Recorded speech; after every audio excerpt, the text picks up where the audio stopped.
जय श्री कृष्ण। जय श्री कृष्ण। પરેશભાઈ છે? वो तो सूरत गए हैं सागर के साथ। હા, કઈ વાંધો નહીં, હું પછી આવી જઈશ। अब एक गिलास पानी मिलेगा?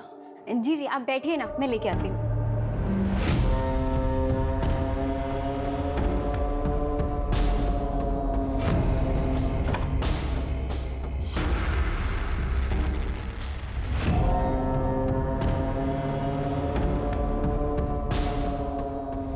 लीजिए पानी।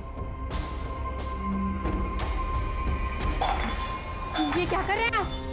इतनी मासूम मत बन। तू बहुत अच्छे से जानती है मैं तुझसे क्या चाहता हूँ। छोड़िए ना। अक्षय भाई, सुनीता बहन, बचाओ।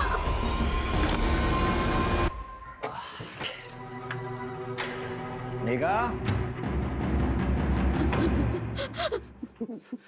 मेघा, अरे શું થયું તને?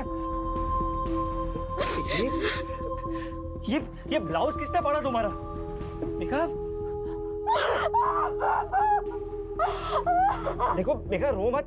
देखो बताओ तो उसे कि हुआ क्या है, कि किसने किया ये सब? मैं था। विकास मेहता। विकास मेहता? सागर तू चल मेरे साथ। आज तो उस विकास को छोड़ूंगा नहीं। मेरी बीवी के साथ करने की सोच भी कैसे सकता है? चल मेरे साथ। उससे कुछ नहीं होगा। अरे पर उसने तेरे साथ जो किया उसका क्या? उसकी कोई जरूरत नहीं है, आप यहीं रहिए। समझिए, हमें ना उसके खिलाफ पुलिस में रिपोर्ट लिखवानी चाहिए। पुलिस ही उसकी गुंडागर्दी को रोक सकती है। हाँ, चाहिए।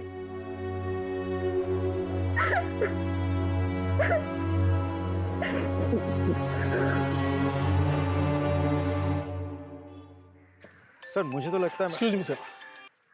हेलो सर मुझे तो लगता है मेहता ने ही बॉम्ब प्लांट किया था या करवाया था और टारगेट था परेश। लेकिन अगर मेहता को सर बड़ी इंटरेस्टिंग इन्फॉर्मेशन मिली है। सर गणेश ने लगभग 1 महीना पहले अपनी पत्नी उषा के नाम पर 25 लाख की इंश्योरेंस पॉलिसी करवाई है। 1 महीना पहले तूने अपनी बीवी के नाम पे 25 लाख का इंश्योरेंस लिया था। इतने सारे कोइंसिडेंसेस नहीं हो सकते, इसलिए सच सच बता दे। ज्यादा मारपीट नहीं होगी, इसलिए जेल जाओ और वहां पश्चाताप करो, वरना खाल खींच के उसमें तेज मसाला भर दूंगा, समझा? जितना मुझे पता था मैंने सब आपको बता दिया। इससे ज्यादा मैं कुछ नहीं जानता। सिर्फ सच बोलेगा। सच ही तो बोल रहा हूँ सर, कि मेरी बात का कोई विश्वास ही नहीं कर रहा है। चल ठीक है, मान लेते हैं। फिर ये बता कि तेरे अलावा तेरा बीवी और बच्चे की मौत से किसी और को फायदा हो सकता है क्या? गौतम। कौन गौतम? मेरा बड़ा भाई। वो चाहता था कि मैं और मेरा पूरा परिवार खत्म हो जाए। साफ साफ बता। सर मेरा भाई गौतम और उसकी वाइफ सीमा दोनों की शादी के बाद बेटा हुआ था। उस वक्त मैं कॉलेज में पढ़ रहा था। एक दिन मैं अपने भतीजे को, मतलब उनके बेटे को बाइक पे बिठा के घुमाने ले गया और एक्सीडेंट हो गया जिसमें वो मर गया। ये सब मेरी शादी के पहले हुआ था सर। मैंने उन दोनों से बहुत माफ़ी मांगी, लेकिन उन्होंने मुझे माफ़ नहीं किया। ज़िंदगी भर का बैर पाल लिया। ये 4-5 महीने पहले की बात है सर। माँ की तबीयत बहुत ख़राब थी तो पिताजी ने हम सबको बुलाया था। ये सरासर अन्याय है पिताजी। आप सब कुछ इसके बेटे के नाम कैसे कर सकते हैं? कोई अन्याय नहीं कर रहे हम। हमें जो लगा वो ठीक समझा, वो हमने किया। और वैसे भी इसका बेटा जो है वो इस घर का चिराग है। ये किशोर ही है जो हमारे खानदान और पुरखों का नाम रोशन करेगा। लेकिन इस गणेश ने जो मेरी बेटी की बदली चढ़ा दी, उसका क्या बाबूजी? हाँ, अभी क्या बात कर रही हैं? वो एक्सीडेंट था। सोच समझ के किया था तूने, साजिश थी तुम्हारी। इस बात पर मुझे कोई बहस नहीं चाहिए। और वैसे भी जो कुछ भी हमारा है, हमें निर्णय लेना था, हमने सही निर्णय ले लिया। ठीक है? आ तो बहु जुलूम छे। मैं ना इतनी आसानी से हार नहीं मानने वाली। देख लो तुम। लेकिन हम वसीयत तो नहीं बदल सकते ना। तो क्या करोगे तुम? हाथ पे हाथ धरे बैठे रहोगे? उसने मेरे बेटे को मार दिया और अब वो पूरी जायदाद हड़पना चाहता है। कुछ समझ रहे हो तुम? अरे आदमी हो या नामर्द? नामर्द नहीं हूं, देख लूंगा मैं उसे। अरे होने दो उसके बेटे के नाम जायदाद। जब उसका बेटा, उसकी बीवी और वो खुद इस दुनिया में नहीं रहेगा तो सब जायदाद अपने आप हमारे नाम हो जाएगी। चल मान लेते हैं कि गौतम तेरे परिवार की जान का दुश्मन था, लेकिन उसे बॉम्ब बनाना आता था क्या? सर सिविल इंजीनियरिंग की है उसने, सड़कें बनाता था, पहाड़ों को तोड़ने के लिए बम विस्फोट करता था। लेकिन बाद में उसने वो नौकरी छोड़ दी और घर पे ही ये इलेक्ट्रॉनिक्स आइटम को रिपेयर करने का काम शुरू कर दिया।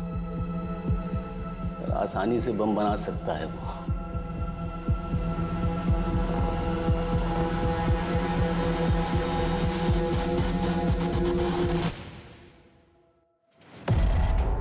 गौतम भगत जी, तुम्हारे भाई की बीवी और बच्चे की मौत हो गई बॉम्ब ब्लास्ट में, तुम एक बार देखने तक नहीं गए?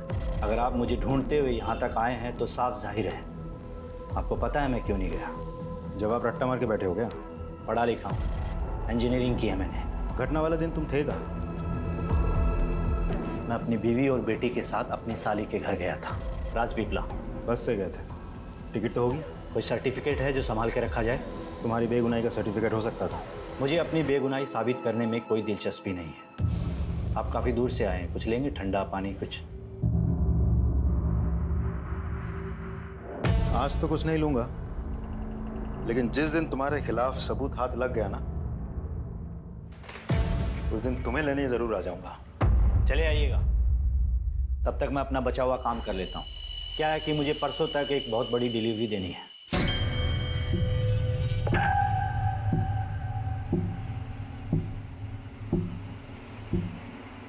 जी सर, और जैसा उसका बैकग्राउंड है और जिस तरीके से वो मुझसे बात कर रहा था, मुझे तो लगता है पूरी घटना के लिए वही जिम्मेदार है। और वो कह भी रहा था कि परसों उसको कहीं डिलीवरी देनी है। उसे इमीडिएटली स्कैनर पे डालो और उसकी बीवी का फोटो वो मोबाइल और ट्रांजिस्टर शॉप ओनर्स को दिखाओ, पहचान करवाओ। हो सकता है कि ये इन्हीं का किया करा है। ये नहीं थी? नहीं साहब, ये नहीं थी।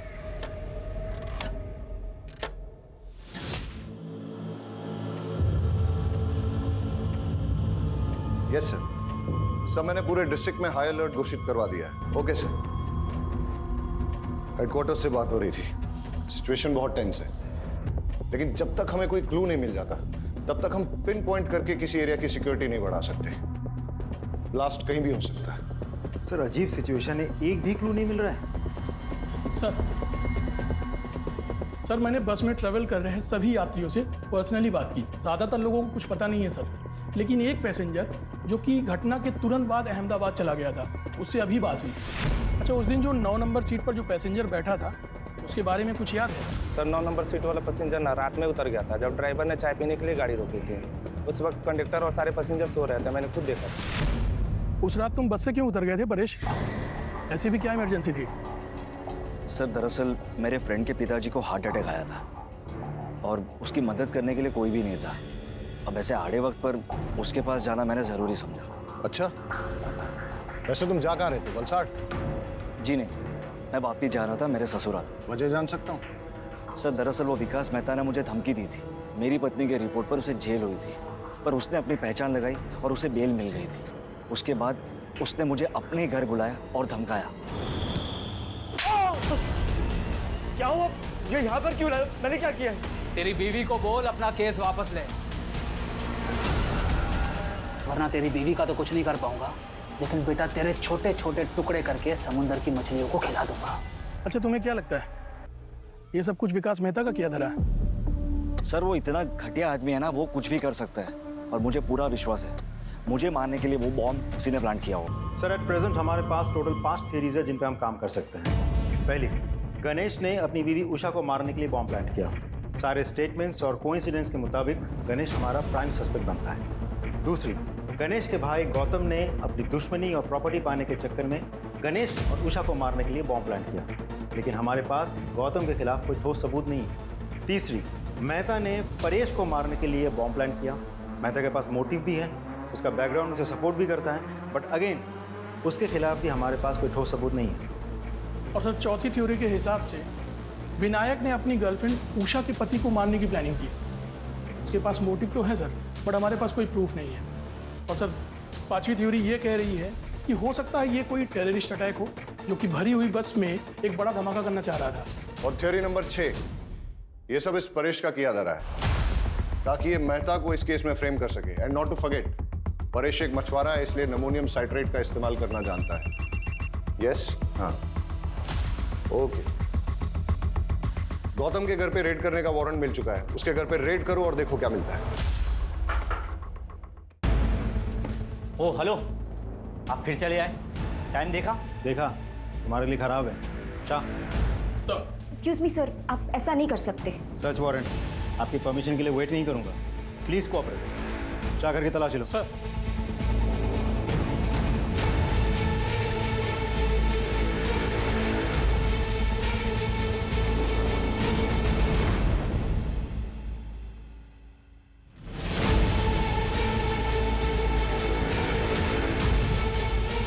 सर, ये देखिए क्या मिला।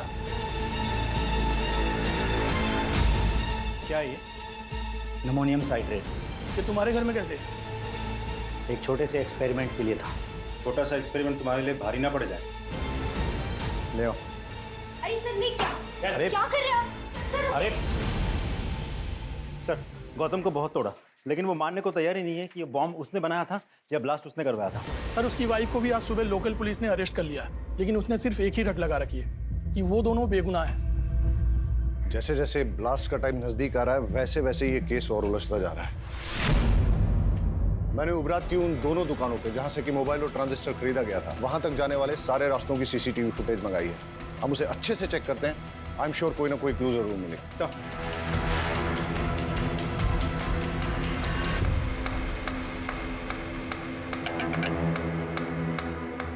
हमें सारे एविडेंस बारीकी से चेक करने चाहिए।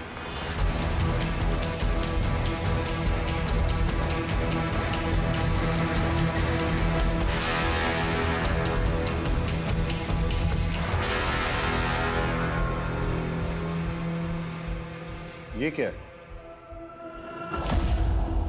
सर, कपड़ों के दुकान का पॉली बैग है, वो भी उबरत का। मतलब गणेश की पत्नी उषा जिसकी मौत हुई बॉम्ब ब्लास्ट में, वो भी तो उबरत से ही थी। तो ऐसा भी तो हो सकता है कि वो कुछ लाई होगी सामान वामान बाजार से और फिर इस बैग में रख दिया होगा, इस पैकेट को या पॉलीथीन बैग को। ये बैग की कंडीशन अभी ठीक है, लगता है नया सा है। इसलिए जाके दुकान में पता करो कि पिछले 1 महीने में वहां पे किस किसने खरीदारी की। सर,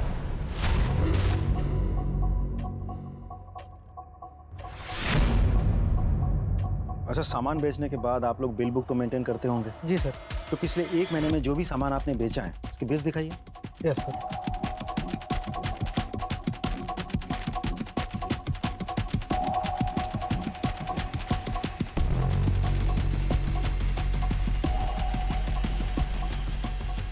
किस डेट की फुटेज मिलेगी? लीजिए।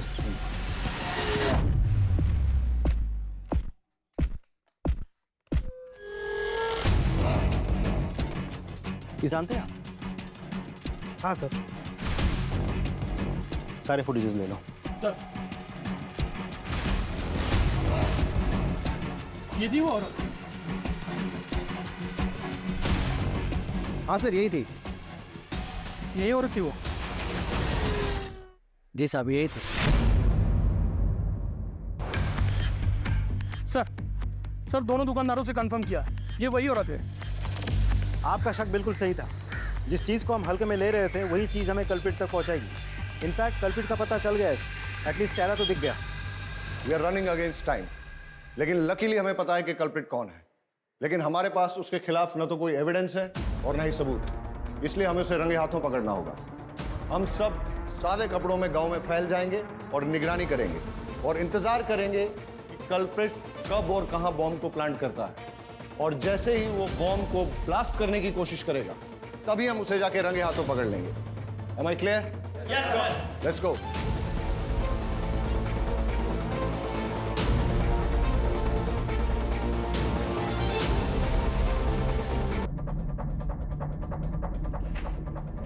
नमोनियम साइट्रेट है सर। हाँ पटेल। सर, हमारा शक बिल्कुल सही निकला। चुराया हुआ नमोनियम साइट्रेट और फिलेटिन स्टिक्स यहाँ छुपाए गए हैं और बॉम्ब बनाने का सारा सामान भी यहाँ मौजूद है। तुम उस पर नजर जमाए रखो, मैंने भी इसको रडार पे ले लिया है। Right sir. मेघा, चलो निकलो जो। हाँ, जल्दी आइएगा। ओके मेरी जान।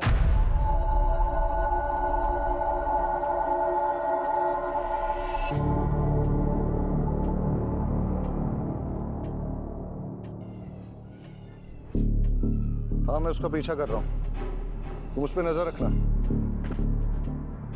सर, किसी को फोन लगा रहा है, नंबर डायल कर रहा है।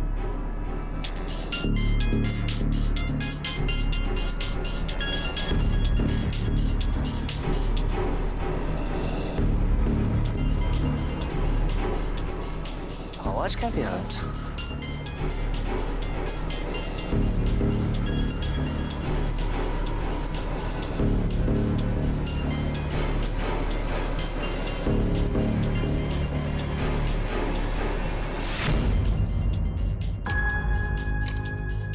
ये मैडम को भी नए नए आइडिया थे रोमांस के लिए।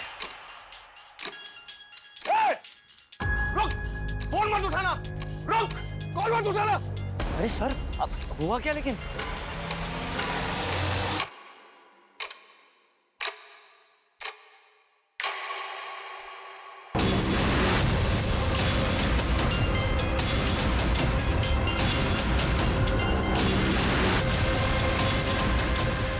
सर, ये है क्या?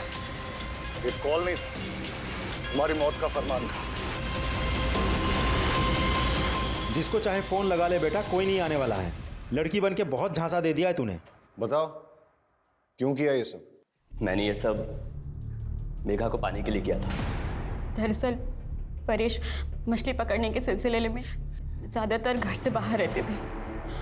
उसी दौरान मैं और सागर एक दूसरे के करीब आए और मैं प्रेग्नेंट हो गई। परेश को लगा कि वो बाप बन गया है, लेकिन मैं जानता था मेघा बहुत दिनों तक सच छुपा नहीं पाएगी। इसलिए हमने एक प्लान बनाया। मैंने डॉक पर से एक्सप्लोसिव चोरी किए और एक हाई इंटेंसिटी बम बनाया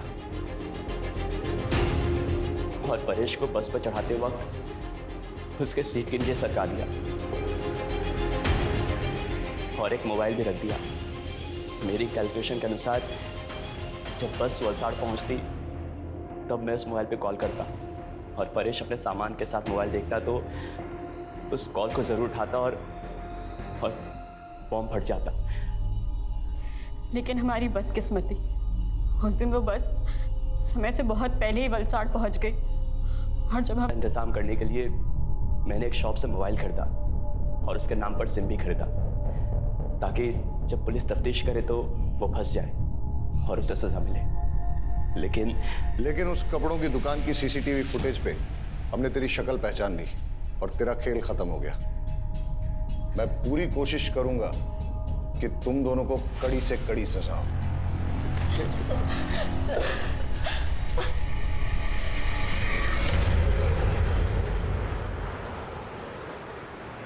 अजीब ड्यूटी है हमारी, हर किसी पर शक करना पड़ता है, लेकिन हमारे प्रोफेशन में शक न करना एक गुनाह है। लेकिन जब एक गणेश जैसे मासूम पर शक करना पड़ता है और उसे कड़े तरीके से पूछताछ करनी पड़ती है और आखिरकार जब सच सामने आता है, बड़ा दुख होता है। कई बार सोचता हूं कि क्या गलती थी गणेश की पत्नी उषा की या उसके बेटे किशोर की। उनका क्या लेना देना था परेश, सागर, मेहता, मेघा, इन सब से, इनके गलत संबंधों से या इनकी दुश्मनी से। लेकिन फिर भी इस षड्यंत्र का शिकार उन्हें बनना पड़ा। वजह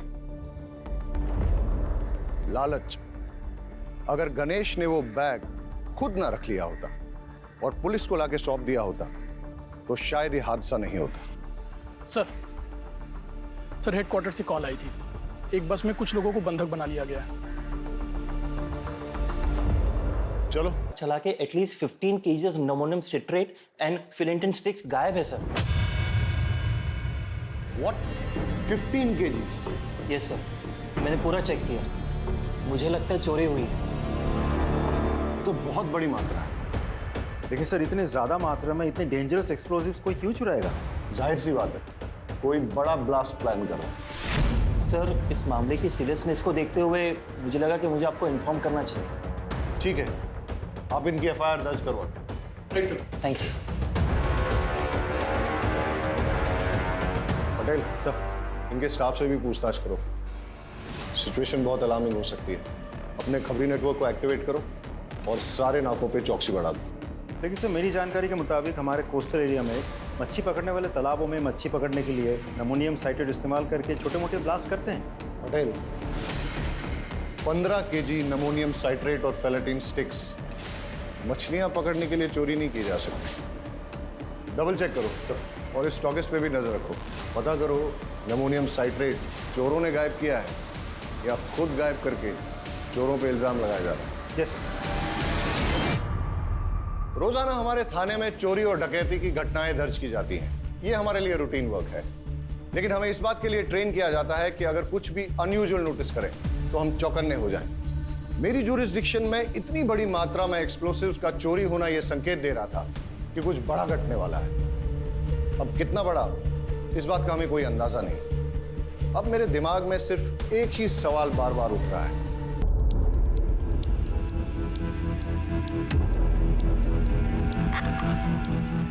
टेररिज्म का कोई एंगल? सर प्राइम फेसी तो नहीं लगता, लेकिन इग्नोर भी नहीं कर सकते। चेक करो कि एनआईए की कोई रिपोर्ट है क्या, और आसपास के खबरियों से पूछताछ करो कि उन्होंने किसी टेररिस्ट संदिग्ध व्यक्ति या एक्टिविटी को देखा है क्या, और किसने कुछ देखा है, आई मीन आई विटनेस। जी सर, मैं इधर से जा रहा था और देखा कि वो आदमी अपने बीवी बच्चों के साथ अच्छा खासा खेल रहा है सर। इतने में अचानक उसका फोन आता है और वो बात करते हुए सर उधर जाता है। फिर सर बम का जो धमाका यहाँ हुआ ना सर। ओके, इसका मतलब ये है कि यहाँ किसी ने इसलिए धमाका किया ताकि ज्यादा से ज्यादा कैजुअलिटीज हो, मतलब टेररिज्म का एंगल हो सकता है। एक काम करो, सारे एरिया को अच्छे से छान मारो और देखो कोई एविडेंस या क्लू मिलता है क्या, और ये भी चेक करो आसपास कोई सीसीटीवी है क्या। Right sir. हेलो ऑफिसर, क्या लगता है आपको? सर पूरी रिपोर्ट तो मैं पूरी जांच होने के बाद ही दे पाऊंगा। फिलहाल कुछ बेसिक एविडेंस मिले, पिकनिक वाली चीज़ें। सर कुछ अनयूजुअल चीज़ें मिली हैं, जैसे ये ट्रांजिस्टर, टूटा हुआ मोबाइल फ़ोन। तो मुझे लगता है ये जो एक्सप्लोजन हुआ है ये ट्रांजिस्टर बॉम्ब है।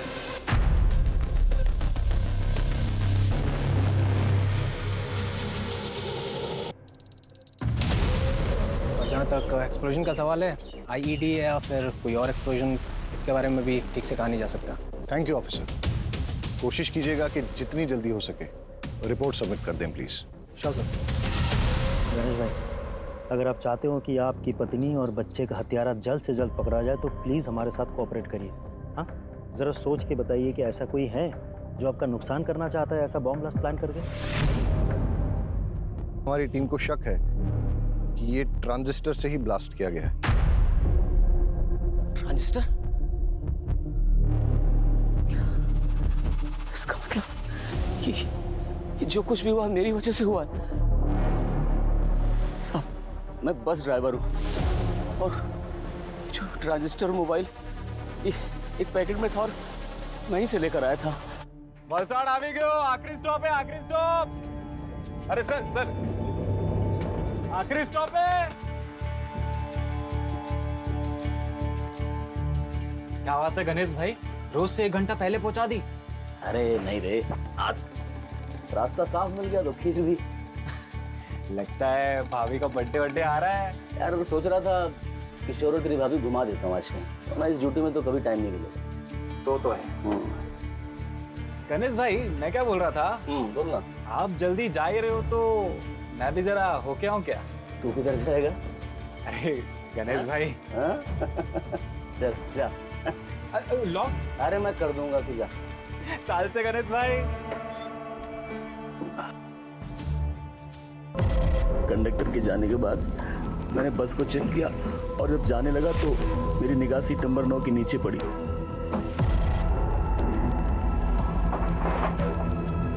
वहां मैंने देखा एक थैली रखी हुई थी।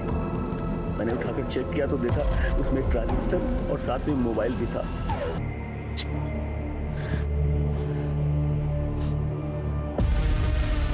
सर, मुझे तो इस गणेश की कहानी पे बिल्कुल भरोसा नहीं है। एकदम सही कह रहे हैं सर, इसकी कहानी पूरी मनगढ़ंत लगती है। एक काम करते हैं सर, इसको उठा लेते हैं। Let's not jump to conclusions. ये वक्त सही नहीं है इससे ज्यादा पूछताछ करने का। अभी जाने दो इसे और अपनी फैमिली का क्रियाकर्म पूरा करने दो, लेकिन हमेशा नजर रखो इस पे और कुंडली निकालो, पता करो किसके साथ उठता बैठता है। और हाँ, पड़ोसियों रिश्तेदारों से पूछो कि इसके फैमिली के साथ कैसे रिलेशन है। कॉल रिकॉर्ड निकालो इसके और देखो कि जब वो विस्फोट हुआ तब इसको किसका कॉल आया था, या कॉल आया भी था या नहीं।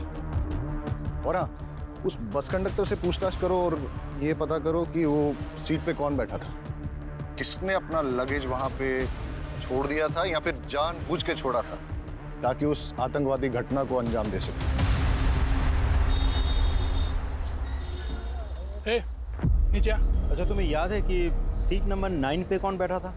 Seat number 9? नहीं सर।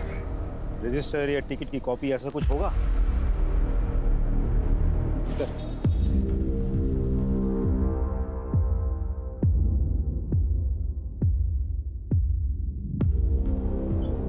सर, सीट नंबर 9 पे कोई परेश जोशी बैठा था। जी सर, उम्र लिखी है 36 साल। सर, ये परेश जोशी उबरात से बैठा था और ये बस भी उबरात से ही निकली थी। सर, इंटरेस्टिंग बात तो ये है कि गणेश की बीवी उषा, जिसकी बॉम्ब ब्लास्ट में मौत हुई, वो भी उबरात से ही है। सर, मैंने गणेश के पड़ोसियों से बातचीत की। पड़ोस में रहने वाली एक महिला ने बड़ी अजीब बात बताई। अरे साहब, पनौती है वो तो, उसकी तो कुंडली में लिखा हुआ था कि वो जिससे भी शादी करेगा वो मर जाएगी। और उषा तो उसकी तीसरी बीवी है। पहली बीवी जो थी ना, वो तो कार एक्सीडेंट में मर गई थी। और दूसरी बीवी, वो तो बेचारी हमेशा बीमार ही रहती थी। और फिर किशोर को पैदा करते समय वो मर गई। और साल 2 साल के बाद में ये उषा को ब्याह कि चुपचाप। अरे उषा के माँ बाप ने तो किसी से पूछा ही नहीं। अगर मुझसे पूछते मैं तो मना ही कर देती। सर, एक इंपॉर्टेंट लीड मिली है। गणेश के कॉल डिटेल से पता चला है कि अंडरवर्ल्ड के लोगों के साथ उसकी रेगुलर बातचीत होती थी। और ब्लास्ट के वक्त उसे जो कॉल आया था, वो कॉल कमलेश केसवानी का था, जो एक अड्डा चलाता है सचोरी पे। और ये गणेश की क्या रिपोर्ट है? कहाँ है वो? सर, आ लो। सर, ये क्या बात हुई? मेरी पत्नी और बेटे की चिता की आग भी ठंडी नहीं हुई अभी तक, और आप लोगों ने इस तरह जबरदस्ती बुला लिया मुझे।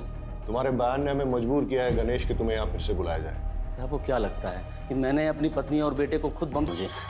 शुरू में तो बहुत जीता मैं, लेकिन पता नहीं, इधर 5-6 महीने से किस्मत ही खराब है कि मैं बहुत पैसा हार गया। अब जितने भी देनदार थे सब ने मुझसे पैसे मांगने शुरू कर दिए। मेरे पास पैसे कहाँ थे जो मैं देता? सबसे मैंने हाथ जोड़ कर कहा, भाई पैसे मेरे पास आएंगे तो एक एक पैसा सबको चुका दूंगा मैं एक बड़ा हाथ मारने के इंतज़ार में था कि वो हो जाए तो मैं सबके पैसे वापस कर दूँ। फिर उस दिन कमलेश का फ़ोन आया, उसने बोला कि एक बहुत बड़ी बाजी होने वाली है जिसमें कुछ नौसिखिए खेल रहे हैं। उसने बोला कि तुम जल्दी पहुँच जाओ और अगर तुम गेम खेल लोगे तो अच्छे खासे पैसे जीत जाओगे। बस इतना ही या कुछ और भी है? नहीं, इतना ही कहा बस। अच्छा, वो ट्रांजिस्टर बॉम्ब तुम्हें कहाँ से मिला? बस में सीट नंबर 9 के नीचे से मुझे मिला। झूठ बोल रहे हो तुम गणेश। बॉम्ब तुमने बनाया, फिर ये सारी झूठी कहानी तुमने बनाई ताकि लोगों की सिंपैथी